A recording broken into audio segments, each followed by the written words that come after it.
Half dead of that inconceivable anguish which the rolling of a ship produces, one half of the passengers were not even sensible of the danger.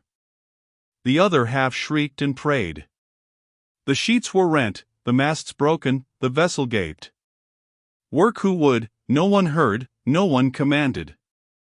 The Anabaptist being upon deck bore a hand, when a brutish sailor struck him roughly and laid him sprawling, but with the violence of the blow he himself tumbled head foremost overboard, and stuck upon a piece of the broken mast.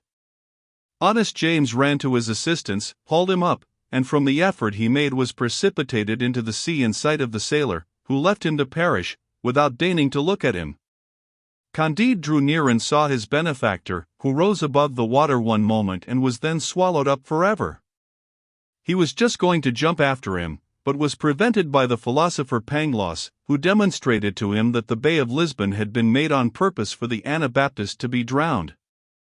While he was proving this a priori, the ship foundered, all perished except Pangloss, Candide, and that brutal sailor who had drowned the good Anabaptist. The villain swam safely to the shore, while Pangloss and Candide were borne thither upon a plank. As soon as they recovered themselves a little they walked toward Lisbon. They had some money left, with which they hoped to save themselves from starving, after they had escaped drowning. Scarcely had they reached the city, lamenting the death of their benefactor, when they felt the earth tremble under their feet. The sea swelled and foamed in the harbor, and beat to pieces the vessels riding at anchor. Whirlwinds of fire and ashes covered the streets and public places, houses fell, roofs were flung upon the pavements, and the pavements were scattered. 30,000 inhabitants of all ages and sexes were crushed under the ruins, for, the sailor, whistling and swearing, said there was booty to be gained here. What can be the sufficient reason of this phenomenon, said Pangloss. This is the last day, cried Candide. The sailor ran among the ruins, facing death to find money. Finding it, he took it, got drunk, and having slept himself sober, purchased the favors of the first good-natured wench whom he met on the ruins of the destroyed houses, and in the midst of the dying and the dead. Pangloss pulled him by the sleeve. My friend, said he, this is not right. You sin against the universal reason, you choose your time badly. Sblood and fury, answered the other, I am a sailor and born at Batavia. For times have I trampled upon the crucifix in 4 voyages to Japan. 5, a fig for thy universal reason. Some falling stones had wounded Candide. He lay stretched in the street covered with rubbish. Alas, said he to Pangloss, get me a little wine and oil, I am dying. This concussion of the earth is no new thing, answered Pangloss. The city of Lima, in America, experienced the same convulsions last year, the same cause, the same effects. There is certainly a train of sulfur underground from Lima to Lisbon. Nothing more probable, said Candide, but for the love of God a little oil and wine. How probable, replied the philosopher.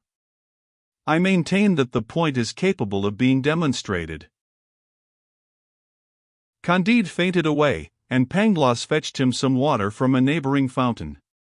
The following day they rummaged among the ruins and found provisions, with which they repaired their exhausted strength.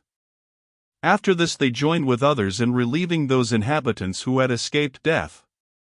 Some, whom they had succored, gave them as good a dinner as they could in such disastrous circumstances. True, the repast was mournful, and the company moistened their bread with tears, but Pangloss consoled them, assuring them that things could not be otherwise.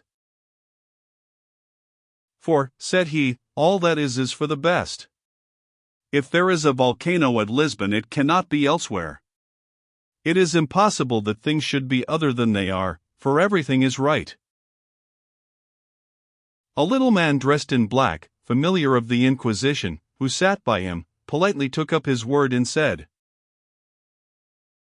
Apparently, then, sir, you do not believe in original sin, for if all is for the best there has then been neither fall nor punishment. I humbly ask your excellency's pardon, answered Pangloss, still more politely, for the fall and curse of man necessarily entered into the system of the best of worlds. Sir, said the familiar, you do not then believe in liberty?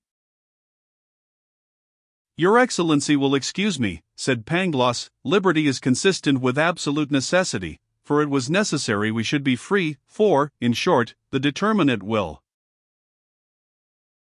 Pangloss was in the middle of his sentence, when the familiar beckoned to his footman, who gave him a glass of wine from Porto or Oporto.